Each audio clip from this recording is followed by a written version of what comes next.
A pleasant day to all. This is Nina Agnes Bana for presenter number 10. And together with my group mates, we are going to tackle about the learning plan assessment tools, covering digital and non-digital tools. And before we proceed to our discussion, let us know first our objective for today. The first objective is for the students to recognize various digital and non-digital assessment tools. And the second one is to utilize at least one assessment tools presented. And the last one is to share their experiences regarding the assessment tools that they have already explored. But before I present to you the various assessment tools, let us know first what is assessment tools. So as per definition, assessment tools are techniques used to measure students' academic abilities, fluency and skills in a specific subject, or to measure one's progress towards academic proficiency in a specific subject area. So assessment tools can also be used to help support active learning, facilitate team building activities, and to foster peer-to-peer learning. According to Jacobs in 2010, incorporating 21st century teaching practices should start with updating teachers' arsenal of assessment strategies that they use in a classroom to support their teaching. So, in the 21st century teaching, of course, we need 21st century skills. So, as a future educator, we are expected to be able to utilize various digital tools used for assessment. And now, I will be presenting to you some of the digital assessment tools used by 21st century teachers. Presented on the screen is the first half of digital assessment tools that we're going to talk about for today's session. So we have here Kahoot, Microsoft Teams, Padlet, and Quizzes. Now, let us talk about Kahoot first. Students love Kahoot's game-based approach to learning and assessment. Teachers can choose from more than 40 million ready-to-go learning games or create their own in minutes, host games live or as assignments.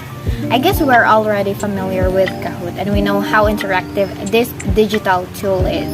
Kahoot can be used in assessing students. Take, for example, in your lesson plan, you can utilize Kahoot in your activity. It will be a nice interactive activity to test the prior knowledge of your students before you begin your lesson. Alright, so the second digital tool that we are going to talk about is the Microsoft Teams. It is a persistent chat-based collaboration platform complete with document sharing, online meetings, and many more extremely useful features for business communication. The platform offers an online collaboration space in which teachers and students can share notes, chats, and meetings, assignments, and even apps. If you can still remember, we have already used Microsoft Teams when we were freshmen in college, as Mr. Arson Sabuga has introduced it to most of us. I can remember how I was struggling when I first used it because I'm not familiar with it and it just seemed so hard to use. But later on, I handled it just fine.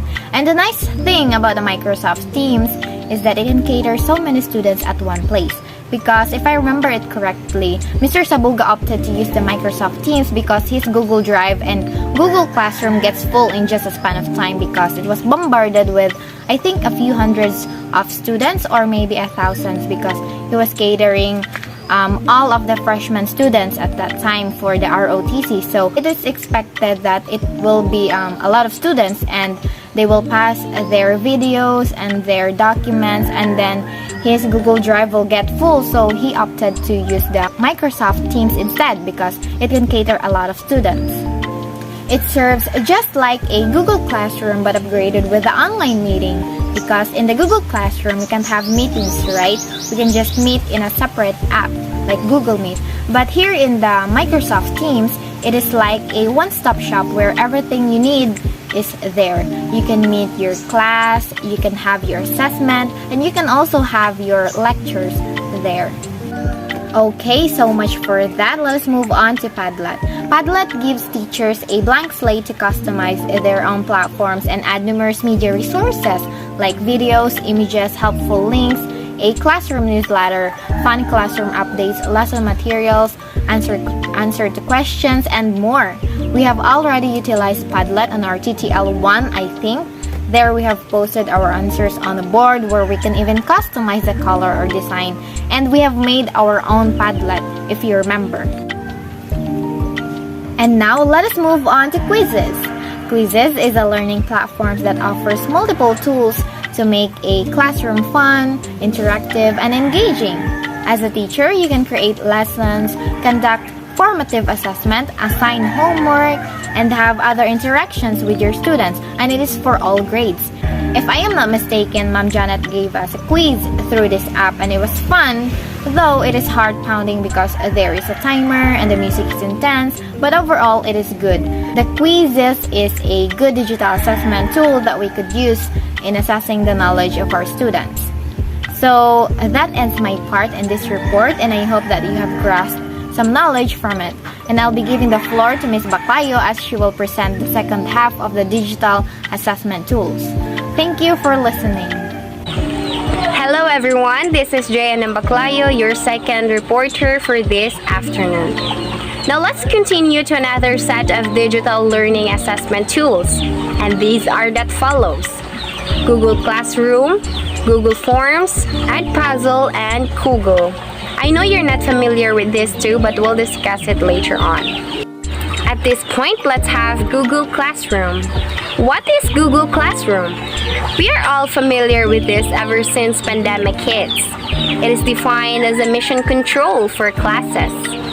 As a free service for teachers and students, you can create classes, distribute assignments, send feedback, and see everything in one place. In a long-distance learning, we are utilizing Google Classroom because it is convenient, instant, paperless, and easy. You can post learning materials, assignments, exams, and of course, send feedback for your students' work in the context of assessing their output. Another digital learning assessment tools is Google Form.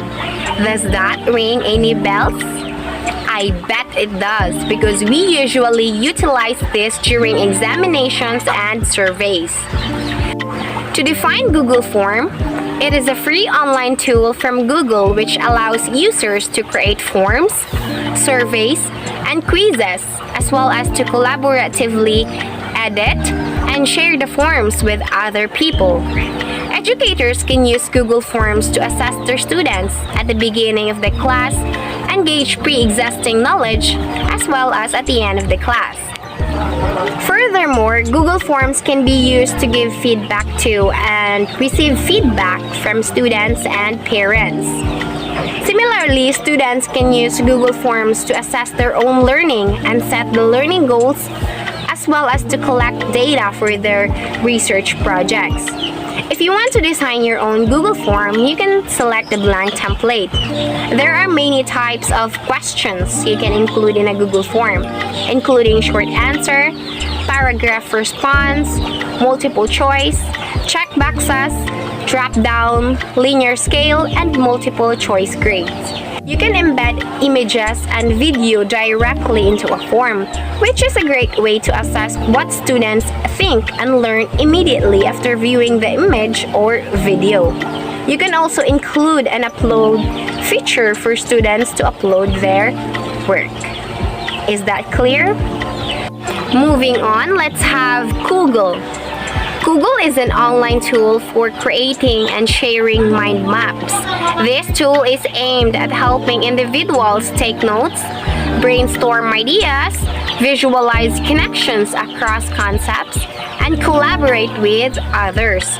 Mind map tools help individuals connect ideas, synthesize a large volume of information, explore relationships between concepts, think creatively, and retain information. Google provides a collaborative workspace where users can share ideas, solve problems, and communicate complex information. We all know it can be challenging to help students retain information, let alone develop critical thinking skills and the ability to make connections for deeper learning. It can also be difficult to assess these skills. Mind maps and concept maps can be useful tools for student learning, instruction, collaboration, and assessment. And one online tool for sure, Kugel. It can be visually appealing and provides an enjoyable space for individual and collaborative learning. Let's hop on to the next one. Since some of the students are visual learners, it works well with Edpuzzle because it allows you to turn videos into a quick assessment. And Edpuzzle is a free assessment-centered tool that allows teachers and students to create interactive online videos by embedding either open-ended or multiple-choice questions. Or it could be audio notes, audio tracks, or comments on a video. Edpuzzle interactive videos can be made with videos from a number of websites, including YouTube, TED, Vimeo, and National Geographic. You can also trim video, insert quiz anywhere, and track your students' progress. And that wraps up under digital learning assessment tools. Thank you for listening, and I hope you learned something. Have a good day! Now, let us discuss the learning plan assessment tools focusing on non-digital resources.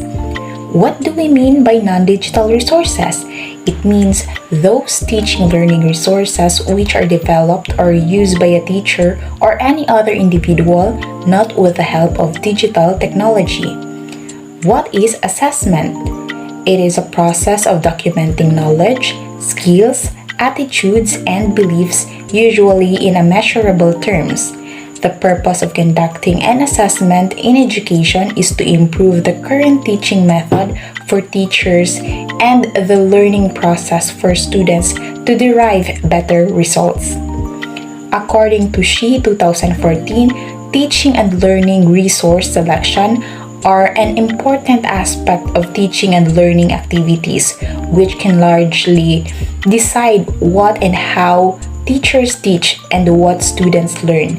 Selecting teaching resources to help make your lessons interactive, interesting, effective, and most importantly, challenge each student. At the same time, meet the needs of the students for them to attentively listen for learning to take place and application will be possible. Now let us proceed to our main topic, which is the learning plan assessment tools focusing on non-digital resources. We have the traditional pen and paper test. But before that, what is a test? According to Macmillan Dictionary, a test is a set of written or spoken questions used for finding out how much someone knows about a topic. The obvious point of classroom testing is to assess what students have learned after the completion of a lesson, determine students' strengths and weaknesses, and measure effectiveness of teaching. Now let's move on to the pen and paper types of test. Educational test. Primary function is the measurement of results or effects of instruction. It's used to examine someone's knowledge of something to determine what they know or have learned. For example, achievement test. It is a test of developed skill or knowledge. The most common type of achievement test is a standardized test developed to measure skills and knowledge learned in a given grade level, usually through planned instruction such as training or classroom instruction. Psychological tests are written, visual, or verbal evaluations administered to assess the cognitive and emotional functioning of children and adults. Example of this is essay test, which are probably one of the oldest methods of psychological tests that are created to check the candidate's ability to organize and articulate his or her thoughts clearly and, of course, logically. Mastery test. It measures the degree to which an individual has mastered certain instructional objectives or specific learning outcomes. How well they can apply that knowledge to broader problems. Examples includes quizzes and exams, which measures what students know after the unit is presented. It allows students to demonstrate mastery of the presented material. Survey test. It measures a student's general level of achievement regarding a broad range of learning outcomes. Example, dichotomous questions. This asks for a yes or no, true or false, or agree-disagree response. Individual tests administered on a one-to-one basis using questioning. Individual tests measures how well you have understood the basic concepts and ideas of psychology as a science and learning into a psychological phenomenon. For example, individual intelligence test. Second one is the group test, in which administered to groups or individuals work as a team. Or it could be group work assessment is defined as a comprehensive concept including all the types of feedback, evaluation, and assessment that are carried out in connection with students working in one group. For example, is the oral interview and the summative test. Number 3 is the group test. Items are arranged in increasing order of difficulty, or it could be also a power test, contains items that vary in difficulty to the point that no subject is expected to get all the items right even with unlimited time. And the next is the speed test. The speed test and accuracy test with which the pupil is able to respond to the items are then measured, or it could be the primary objective of speed test is to measure the person's ability to process information quickly and accurately. While under the drawers, for example, is the clinical accuracy test. The fifth is the verbal test. Make use of words, or it could be mental test consist of items measuring the vocabulary, verbal, listening, and comprehension. Verbal listening tests reveal how well you can analyze the written information, or usually the format is the short passage of text followed by true or false and cannot say questions. For example, verbal listening test and the aptitude test. Number 6 is the nonverbal test, or it could be paper and pencil test or oral test, involve drawing or physical objects. Aptitude tests that assess the candidate's ability to interpret the visual information and solve problems using the logic and reasoning. For example, in this is the nonverbal reason test. Number 7 is the informal test, constructed by classroom teachers. It is a method of evaluation where the instructor tests participants' knowledge using no standard of criteria or rubrics. For example, is the quizzes and long tests. Number 8, we have here the standardized test, or it also known as the constructed by experts, administered and scored under the standard conditions. Or it could be test is a method of assessment built on the principle of consistency. All test takers are required to answer the same questions, and all the questions are graded in the same predetermined way. For example, is the NC and NAT. Number 9 is the criterion reference test, or it could be compares an individual's performance to acceptable standard of performance. Or it could be a criterion reference test. It's a style of test which uses the test scores to generate a statement about the behavior that can be expected of a person with that score. And while the number 10 is the norm reference test, it compares to the individual's performance to the performance of others. Or it could be require varying item difficulties. For example, is the entrance exam. That would be all for my part. Thank you and God bless.